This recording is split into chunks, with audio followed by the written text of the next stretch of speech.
Matthew here from the SDGC, here with Chris King from Batterystaple Games, talking about 30XX. How are you today? Oh, doing just fine, thanks. How about yourself? I'm doing well. How has your PAX Online TS Gauntlet been going so far? It's been good. You know, the digital showcase circuit is sort of a new beast for us to kind of wrap our heads around, but we're pretty pleased with how all of it's going so far. Well, we are just going to kind of jump into the demo, your pre-alpha, your very pre-alpha build demo. Very pre-alpha, yeah. Now, question, is this alpha demo purely the roguelike aspect, or have you instigated mega mode into it?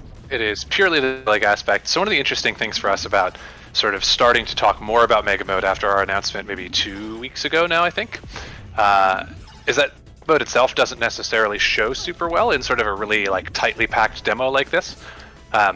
You know, since it's only 2 levels, you don't really get the full feel of the missing permadeath in the same level generation. We might demo it once just because we're a little closer to early access. But for now, just the arcade mode.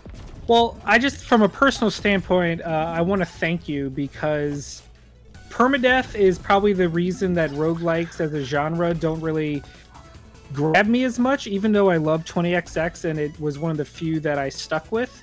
But the announcement of Mega Mode instantly shot 30XX up into the stratosphere of excitement for me. So that's outstanding. Best news. I'm going to pretend you did it for me personally, but thank you. Yeah, so I mean, maybe we did, right? You don't know we didn't. No one can prove me otherwise. Yeah, there you go. Yeah, you know, we know that there are a lot of players who really like the game's visuals, love the game's game feel, and really want to be able to sort of, you know, enjoy this kind of game the way that they're used to this kind of game playing. And so we added Mega Mode kind of as an extent of 20XX's Revenant mode, or Reverent mode rather. Oop, I spoke. So in Reverent mode in 20XX, you get 3 lives to sort of make it through the full arcade gauntlet, but there's no kind of like full permadeath-free solution there. And so we want people to be able to engage with and enjoy 30XX however it's fun to them. And so here's Mega Mode. That's so awesome to me. But right off the bat, the first thing I noticed is the new visuals of this. Yeah. What was the decision to switch from the more, I guess, I don't want to call it hand-drawn, but go into the more pixel art? You know, we've always just kind of felt like our game belongs in this kind of really high-quality pixel art style. We got really lucky in Defiance, our art director, Glaber Kataki. We saw him post just, it was like a tweet toward the end of like October 2018, saying he had a couple hours in his schedule, and at the time we were kind of working on a couple of other things. And we figured, hey, maybe this would be a really great fit for us. Let's sort of explore a little bit and see if we might want to work together. And so we sort of spent a little time at the end of 2018, early 2019, prototyping a couple of different things, sort of saying, you know, how, you know, do we like working together? Do we think there's some legs here of doing something cool? And after all that, we just decided to go on ahead and 30XX. There's so much more that we wanted to kind of do with the foundations we built with the first game that really it just sort of made sense for us to sort of build on a full sequel. I love the art style, because if there's one thing I'm a sucker for, high quality pixel art games. Like well, most you are. Just for this year alone, I think like games like Star Renegades and Crosscode have really done it for me. Nice. Yeah, I just got into Crosscode on Game Pass a little while ago. It's good stuff.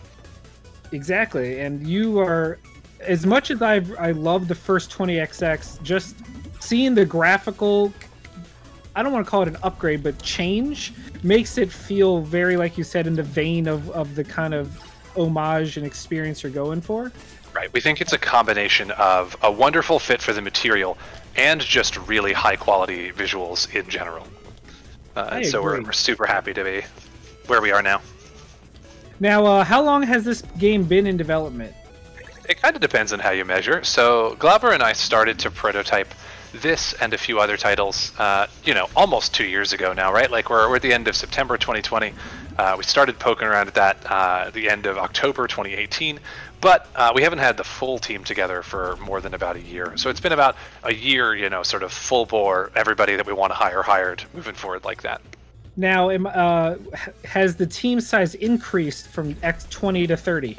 Yeah, so one of the things that I'm really happy about this time around. So with 20XX, it was our first commercial game. We didn't really know what the heck we were doing. Very, relatively scrappy, kind of lower on resources. I ended up doing, almost everything in the game that wasn't visual or audio related myself. And I'm super happy to be able to say this time around, we have people that are much better suited for that work than me, doing a bunch of that stuff. So level design is a wonderful example here. 20xx's level designs are serviceable. They're not bad, and I get to throw them a little bit under the bus because I made them, so it's just me. But this time around, we've got a couple of level designers doing most of this stuff for us, that are doing wonderful new things with sort of the game's capacity for kind of through its own mechanics, and also helping us sort of build, sort of better level generation systems in the first place. That's and awesome. So it's super exciting having them on board. Yeah, it sort of depends on how you measure, since some of us are part-time, some of us only work on the product a couple of hours a week. We're somewhere 9-10 people total now. So is this one of the scenarios where you guys have just all been working remotely from different areas, or do you work in a central location? We've always been fully remote. So Batterystaple has always been a remote team. It's kind of an advantage during the whole Corona period that for us it wasn't. Obviously everybody kind of has a personal adjustment to Corona, not being able to see their friends, not being able to see their family, dealing with all the other complications that can arise from not being able to sort of go about your normal routine. But from a purely professional standpoint, we're relatively unaffected. We're financially stable. We were already remote, so part of Batterystaple's sort of studio strategy to date has been to form these remote teams, specifically because it gives us a much broader sort of access to candidates. There's no way we could have the team we have working on this game if we needed everybody to be in a central location. So our art director is in Sao Paulo, Brazil. We have 3 team members who live in Germany. We have investment partners who live in Hong Kong. We're really all over the place at this point, and so it's sort of really core to the way we do business. So I guess you could say it's a staple of your business strategy. You could say that. You could say that. But you wish I didn't. No, I'm very happy with what you've done. So one aspect I've been really excited about is just the new bosses, because your boss fights were always so much fun in the original. How have you balanced the quote-unquote true boss fights with the mini bosses, which I seem to have encountered right now? Man, that's a great question. So one of the things we're doing differently in terms of 30xx's bosses is trying to give each boss kind of 2 sort of hallmark unique points from the rest of the boss cast. One of them is kind of a unique way the player sort of needs to interact with the fight in order to succeed. Something like at least one thing about it that's relatively stand out that the player's doing that they aren't usually doing. And the other is some kind of sort of unique player agency that defines a couple of the ways that the player can kind of interact with the boss fight. So an example here, in Clock Zone, one of the levels in this demo, the boss is Lethal Tempo, a big sort of clockwork structure with sort of 4 active like clockwork faces that are sort of vertically stacked on top of one another. They have an array of attacks that they rotate through, and only heads that are still alive will attack the player. But for every head that's destroyed, the other head's attacks will become more intense. And so the player has to decide, once they sort of grasp the mechanics of the fight, they have to sort of develop a strategy for themselves that says, what order do I want to DPS these down in? Do I want to finish one of these off really quickly so that I kind of have a safe zone out of the 4? Or do I kind of want to whittle them down evenly? And so the player kind of has some choice about how to tackle the boss based on their personal preference and their current loadout and their build. And so that's kind of the goal with each boss. And if to sort of come back to the difference between a boss and a mini boss in this context, mini bosses should do something the rest of the game isn't fully doing, or at least something, not fully repetitive of sort of what's going on earlier in the game or earlier in the level. And they sort of serve as, sort of individual events that take place in the middle of the stage that sort of serve as sort of set piece moments for that level, but don't necessarily have the full sort of like depth of abilities or depth of play that a full-on boss does. Well, how many are you going above the standard number of 8 for the bosses, or is that a surprise? It's not necessarily a surprise. So for 1.0, we probably are talking about the standard 8. One of the big differences this time around in 30XX is that each boss has his own unique theme this time. So in 20XX, every pair of bosses shared one theme. For example, the Flame Lab level in 20XX could either be the big roll through wheel boss, or it could be the big turret boss that would sort of spin around and fire tons of bullets. So you'd have to play through that level's theme twice every time you played through the game. In 30XX, every boss has their own entirely unique theme this time around. So there's no repetition, there's no duplication of themes in a single run. So there's a lot more sort of mechanical variance between each run, since you're not playing through the same set of mechanics twice in a run. How did you go about just trying to?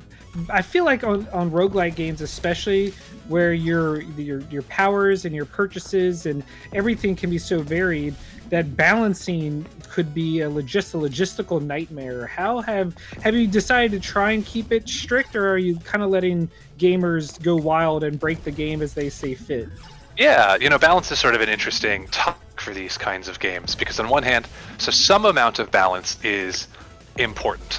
It's important that there not be certain loadouts that are virtually impossible, and it is important that there aren't individual upgrades or power-ups that are so good on their own as just a one-off that they sort of guarantee that the player succeeds, because it sort of makes the player feel like, they feel really great the first time they get it, and then they just sort of feel from then on out that their performance in the game depends on whether or not they find that item and not whether or not they played well. Whereas we really want balance to sort of feel, balance in RNG should feel much more like a broadly sliding scale, like a sort of a really smooth spectrum. It's totally okay for different combinations of items to be much better than others. It's totally okay to have really powerful synergies. If you have 2 or 3 kinds of items that do really well with one another, that's a-okay with us, as long as it's not sort of an individual one-off item, as long as we don't have certain runs that, or certain pieces that are so important that you basically just, lose or can't perform anywhere near as well without them. So balance is a little bit important in that it's important to knock out sort of massive outliers on both sides of the equation. But other than that, it's not a competitive game other than the leaderboards, the seeded leaderboards for the challenges, which of course are the same for every player every day anyway. And so even if you have, some wildly powerful runs and some really weak challenge runs, at least everybody's dealing with the same toolbox that day, so it's not that big of a thing. Right. And it's important basically to knock out the outliers, but the rest of it's just not that important. That's all. Well, I like that mentality, because some games they balance it to the point where, I don't know, it takes some of the fun and discovery out of it. Absolutely. When everything feels about the same power level, the fun of exploring all of it is kind of really dampened, right? So one of the things that one of our design sort of philosophies here is maximizing the impact of player knowledge and player decisions. So the core moment-to-moment gameplay in a game like this is always going to be this, crisp moment-to-moment execution, this precision platforming and combat, right? But under the hood there's so much important player decision-making that needs to happen to really be successful there. And we always want to sort of seek to maximize what the player is able to do, what they know about the game with what they've learned. And so seeing this kind of gamut of power potential for different item combinations and loadouts gives the player a lot of room to express their knowledge. So if everything is about the same power level, those decisions become meaningless, and so all of that kind of goes out the window.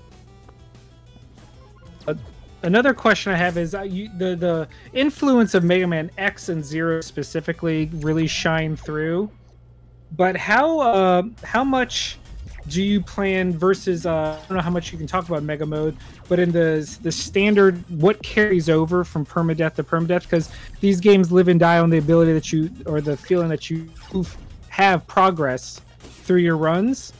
How do you balance that between the Mega Mode, where everything I buy like right now would stay with me throughout my game? Yeah, this is a great question. So both modes of playing the game have approximately the same per run augment density, the same approximate number of power-ups that you could theoretically get in a single run. It's just a matter of, in Mega Mode, the death will, not remove all you have, and you'll get to keep it. There's theoretically a slightly higher cap in Mega Mode for, sort of nitty-gritty or gritty reasons I don't really want to dig into, and so I probably shouldn't have mentioned it. But we also plan to have but I didn't hear anything. Perfect, I love it. So there are permanent progression systems in play for both modes of the game, and so every time you start a new Mega Mode run, the intent is really that your first completion is the beginning of your experience with 30XX, not the end. And so there are lots of permanent upgrades you can purchase both in between and during your Mega Mode runs that will apply now and also for every run after now. So when you start a fresh Mega Mode run, it takes all of your permanent upgrades into account. And so as you become more powerful, as you unlock new ways to sort of interact with the game's information, new ways to sort of make decisions, which is really what a lot of our sort of power-up progression system is like in 30XX. There's a little bit of sort of real permanent power, you know, objectively start with more health, start with a little bit of money, you know, start with a little energy, stuff like that. Right. But most of it is really in the form of new sort of ways of interacting with the game, new ways of sort of using your knowledge to benefit you. A big example of this for us is one of the early unlocks in that's our permanent progression system is called the salvage. And what the salvager circuit does is every single time you come across an AUG or a power-up of any kind, there is a sort of secondary salvage benefit you can get from the item if you don't want to take it. So it might be max health, it might be max energy, it might be some money, it might be some core points which let you equip more of these powerful core augments that change the way your character behaves. And so basically every time you unlock one of these new systems, you sort of gain new ways of sort of getting decision points in the game that will overall benefit you instead of just being a, you know, I'm going to continue to get more health and more damage until I can like steamroll the game. Well, thank you very much for all that. I was also distracted by the fact that I totally beat that boss without dying on my first try, so... Mashed it. I'm pretty sure that's the first time I've ever seen that happen. Feel free not to correct me.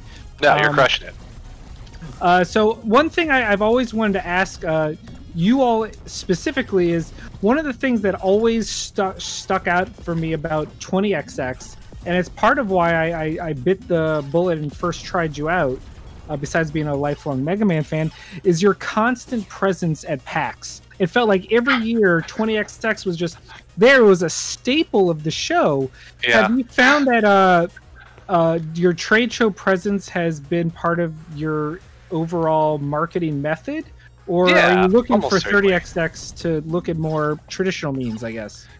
You know, we're definitely we're pulling out all the stops here for 30XX. You know, we have a lot we're doing outside of just the show circuit. But yeah, the show circuit was definitely a pretty big piece of our overall strat for 20XX. You know, it's hard to say exactly where the value immediately comes from. You never know when. So PAX is definitely responsible for some of our early industry connections. It's definitely responsible for a lot of the friendships I've made in the industry, which, you know, carry a lot of sort of personal value to me and make a lot more, you know, satisfying to continue doing, right? So there's a lot of value there, even if it's not necessarily converted directly into the 20XX sales. But you never know when, like, a certain person you meet at one of these shows might end up sort of helping you secure a stream down the line. Like the very first big stream we got for 20XX was Man vs. Game trying it out at it was like 2 in the morning my time when somebody pinged me about it going live, and that basically happened because we met Tyler Glale at PAX that year, and he had introduced us to Man vs. Game and said you should try his game, and then he did. And you never know when all that stuff is going to kind of click and come together. So, you know, you show your game, you get it in front of your fans, you get the nice morale boost of seeing people really, you know, engage with and love your work, and along the way, you know, some of it eventually, you know, turns into something valuable. But we've kind of found, especially with how much we've done it, you know, we just sort of go and be our genuine selves. You know, we go to some of the parties, some of the networky kinds of things, but really we sort of go to PAX, and what happens happens. I mean, PAX is just so good for that kind of stuff. It really is. I want to just as a side note let you know that we tried so hard to come and like give you coverage at PAX East, you know, right before the whole world went to hell. Yeah. But it was just the 30XX booth was just a non-stop. It was so party, packed. like it that was so a nutty packed. time. Yeah, I've never given that many interviews in my life. That was a lot. It was a very, very enjoyable weekend. You know, it was wonderful having it was the first time we'd revealed the game. It was incredible getting that level of reception from both fans and from people critically who knew about the original 20XX and hadn't really played it. And they would always come by and kind of say, you know, I don't know why, but I never really attached to 20XX. But I'm really digging what you're doing here. And the more of that we hear, the more validated we feel about the decisions that have, you know, sort of brought us to where we are now. Well, that's like I had to do a take when I realized that there was a 3 in front of the name finally. Right. I still, in interviews, I will sometimes still say 20 when I mean 30. It's really bad, and I should probably stop doing it. Well, no, it's the video game equivalent of like in the new year, you're still going to write 2019 for the first month. Yeah, that's true. I actually, this is kind of horrifying. Both watching you do that, we should really make him not shootable until the end. But I was going to say, like, wow, he's just sitting there. Man, yeah, I was filling out a form for something like last week, and I completely wrote 2019 on it as the date, and I was like, wait, no, it's September of 2020. It stopped being 2019 literally 9 months ago. That's not good. I should get some more sleep. But that's just wishful thinking that it wasn't actually 2020 right now. Right? Yeah. Okay. That's actually probably it. Yeah. Just take it like that. That's fine. Yeah. That makes a ton of sense. So obviously we can't really get into the nitty gritty of when this game is actually launching, but could you ballpark the percentage that you feel it is done? I know obviously game development can take a turn at any time, but yeah, I just need to know when I can get this in my veins. So we're going to say in terms of overall completion, which I would describe as the distance between here and 1.0, I don't know, probably half or so, maybe a little more than half. Okay. But we're going to go to early access. Early access is such a huge part of our sort of design methodology. It's really important for us to get the game in front of our players for a prolonged period of time, so we really can get all of their wonderful feedback sort of crystallized into new decisions for the game. That's super important to us. We're currently planning on going into early access, hopefully early next year. We don't know exactly when yet. Like, it could be anywhere in there. For a long time we've been telling people it's like 70% likely to happen by spring. And that's probably still true. We don't know exactly where it lands, but we'll be in early access for something like a year. It might be a little longer, it might be a little shorter. We have a lot of time earmarked for specifically community engagement and for all of the sort of wonderful design bits that'll come out of our interactions with our player base. But we don't know exactly how much work that's going to be, or any way to roadmap that work out until we actually have it in front of us, right? And we're incredibly lucky to be in a really sort of solid financial position. Our partnership here with Kowloon Knights on the game has made it really easy for us to sort of take the time we need to make sure the game is absolutely right by the time we get to 1.0. But even then, that's kind of a line in the sand for us.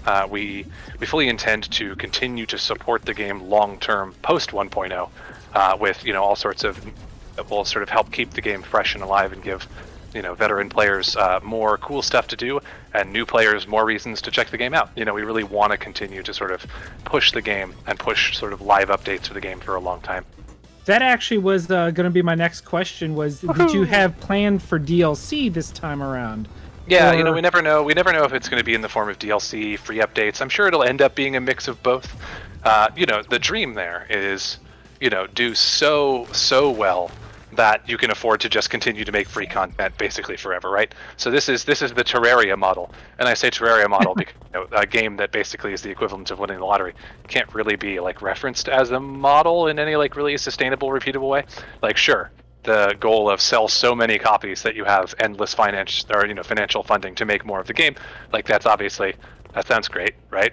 And if we get there, then we probably won't charge for much DLC.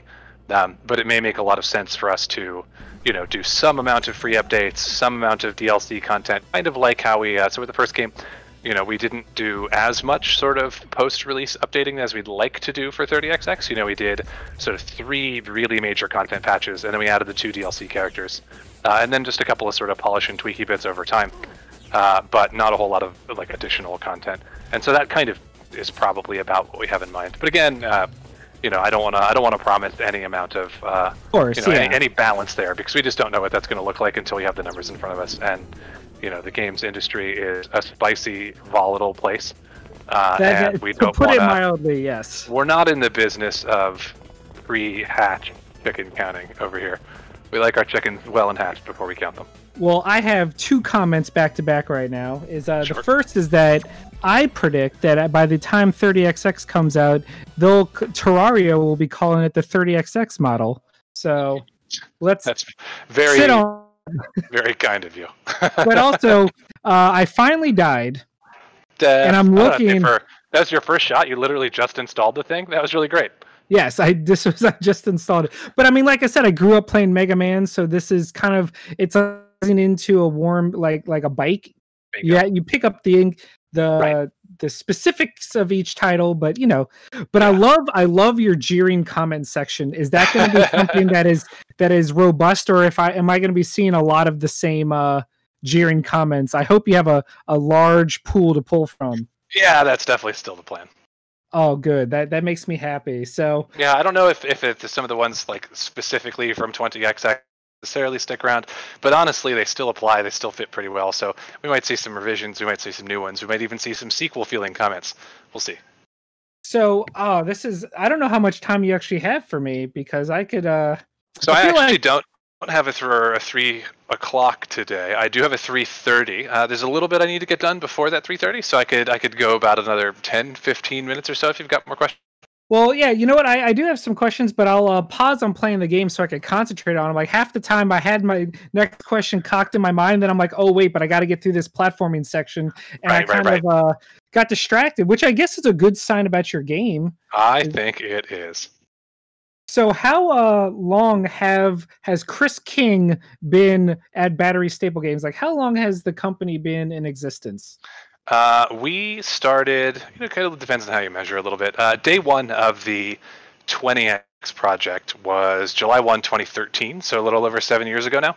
It's kind of terrifying to think that I've spent the bulk of my last 7 years basically making this style of game. But, I love it, and it's been really satisfying for me to see sort of the fan response to the work that we're doing. And so it feels like time very well spent for me. We spent helping publish Jamestown Plus on Switch and PC toward the end of last year, but definitely the lion's share of our time as a team has been spent on 20 and 30XX. So I know you're never supposed to say which of your children you love the most, but are you Team Nina or Team Ace? It depends on the game. I'm definitely Team Ace in 20XX, but I really love kind of what's going on with both characters in the new game, and I think it's going to have to wait until we actually sort of release and we have a better feel for the full ability sets for me to really make that decision. Also, Team Ace. So, based on just how this is obviously like the love letter to certain genre series of old. If you had to pick your favorite OG Mega Man game and your favorite X game, what would you go with? Good. It's been a while since I've answered this, and it's been a while since I've revisited some of the NES ones. The typical answer for me is Mega Man 3 and Mega Man X4. Some of the later entrants in the sort of the original OG Mega Man series are also quite good. I think pretty highly of 9, 10, and 11, actually. I really liked 11. It felt, especially considering the gap between 10 and 11, it felt really solid. Yep, I think they made clean artistic choices. I think they did a really stellar job with the weapon system in the game. The Mega Man sort of power set in 11 feels pretty satisfying to play with. I think they've done that. I think they've done that quite well. And I hope, I hope we start seeing more Mega Man stuff again soon.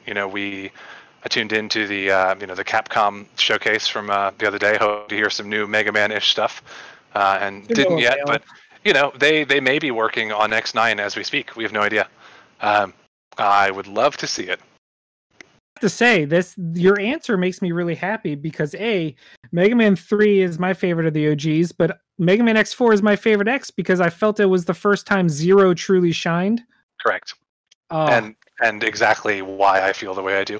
You can play through most of X3 with, Zero if you're good enough not to die, but like 10-year-old me wasn't about to pull that off.